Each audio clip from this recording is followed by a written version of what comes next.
In the middle of the devastation in Burlington, the community is reaching out to victims.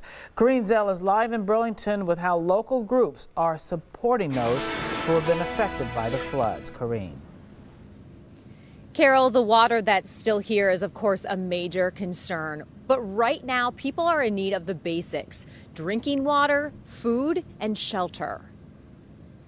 It's a view people in Burlington are getting used to, but still a situation they're trying to survive in. Flood victims are getting some much-needed help. We're in a unique and very blessed position to be able to help the people in the community. Burlington nonprofit Love Inc. had to throw out a lot of donated goods because of flood damage, but the organization is still open. We have a lot of nice dry clothes in all different sizes. We have household goods, things like chairs and couches and furniture.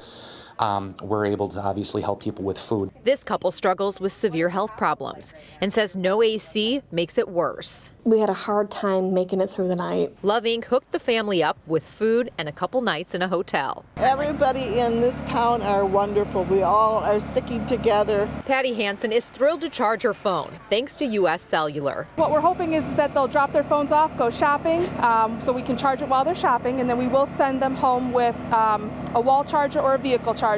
A local grocery store also pitching in. There's a lot of volunteers, a lot of firefighters making sandwiches for them. Roundy's donated 5,000 gallons of water and fed the National Guard today. We're Wisconsin proud. We've been around 145 years, and we just feel that if you're in the community, you need to be a part of it. The Red Cross is setting up an emergency shelter at Burlington High School. There's been a lot of expressed need for a place to go. People can sleep here and they'll find food and other resources. We're also someone to talk to. It's a pretty traumatic experience, especially if you've lost a lot of your possessions, memories, treasures. So we're that shoulder to lean on. The Red Cross will be at Burlington High School as long as they're needed. Many people in this area are still without power tonight. Before that curfew kicked in, we saw a lot of neighbors out and about walking around trying to stay busy while they wait. Reporting live near downtown Burlington, Corrine Zell, today's TMJ4. Yeah, definitely a tough time. Thank you very much, Corrine.